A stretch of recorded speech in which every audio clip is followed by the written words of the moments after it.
کہا جاتا ہے کہ کسی علاقے میں قحط سالی پیدا ہو گئی۔ اس قحط سالی کی لپیٹ میں نہ صرف انسان بلکہ چرند و پرند سب اس کا شکار ہو گئے۔ مویشی مالکان بے حد پریشان تھے۔ اس دوران ایک مسجد کے مولوی نے جمعے کے خطبے میں نہایت یقین کے ساتھ یہ بات بتائی کہ اللہ کا نام لے کر یعنی بسم اللہ پڑھ کر دریا کو حکم دیا جائے تو وہ بھی نافرمانی نہیں کرتا۔ خطبہ سننے والوں میں ایک چرواہا بھی موجود تھا۔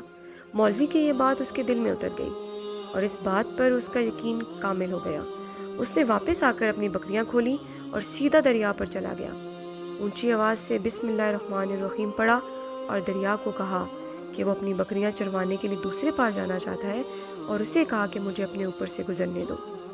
یہ کہہ کر اس نے اپنی بکریوں کو لیا اور دریا پر چلتا ہوا دریا پار کر گیا۔ دریا کی دوسری طرف کا علاقہ گھاس سے بھرا پڑا تھا۔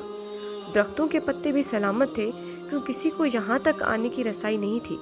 اس نے خوب اچھی طرح اپنی بکریوں کو سیر کروایا اور واپس لوٹ آیا۔ پھر یہ اس کا معمول بن گیا۔ وہ بکریاں پار چھوڑ کر واپس آ جاتا اور شام کو جا کر بکریاں واپس لے آتا۔ اس کی بکریوں کا وزن دگنا چگنا ہو گیا۔ لوگ چونک گئے اور اس سے پوچھا کہ وہ اپنی بکریوں کو کیا کھلاتا ہے۔ وہ سیدھا سادہ اور صاف دل نوجوان تھا۔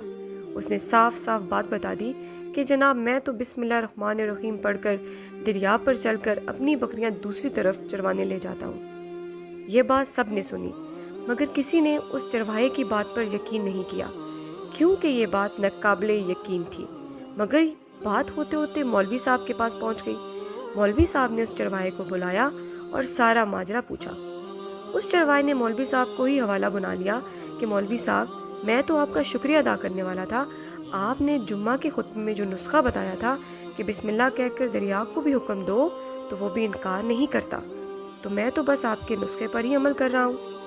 مولوی صاحب حیرت سے اس کے چہرے کو دیکھتے رہے۔ مولوی صاحب نے کہا بھائی صاحب ایسی باتیں تو ہم ہر جمعہ میں کرتے ہیں، فقط ان کا مقصد لوگوں کا ایمان بنانا ہوتا ہے۔ مگر بکریوں والا ڈٹا رہا کہ میں تو بسم اللہ کہہ کر پانی پر چلتا ہوں اور بکریوں سمیت پانی پار چلا جاتا ہوں۔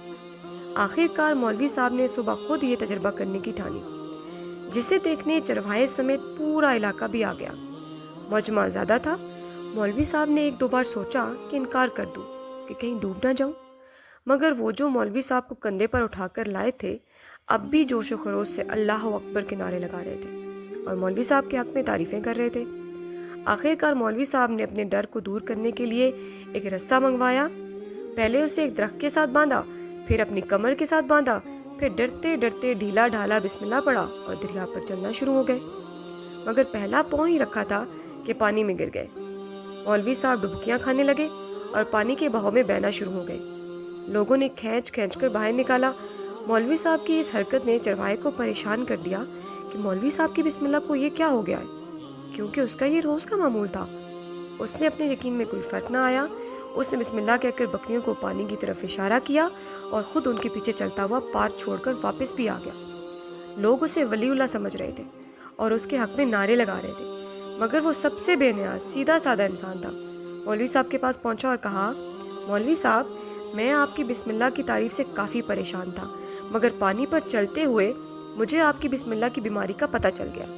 اس چرواہے نے درخت سے بندھی رسی کی طرف اشارہ کیا اور کہا مولوی صاحب یہ ہے آپ کی بسم اللہ کی بیماری، آپ کے بسم اللہ کی برکت کو ہی رسا کھا گیا۔ آپ کو اللہ اور بسم اللہ سے زیادہ اس رسے پر بھروسہ تھا، لہٰذا اللہ نے بھی آپ کی رسی کے حوالے کر دیا۔ پھر کہنے لگا مولوی صاحب آپ بھی کمال کرتے ہیں، میں نے آپ کے منہ سے سنا اور یقین کر لیا اور میرے اللہ نے میرے یقین کی لاج رکھ لی، مگر آپ نے اللہ کا کلام سنا مگر یقین نہیں کیا، لہٰذا آپ کو اللہ نے رسوا کر دیا۔ محترم عزیز دوستوں، یہی کچھ ہمارا حال ہے۔ ہماری نمازوں اور دعاؤں کا حال بھی یقین سے خالی ہے۔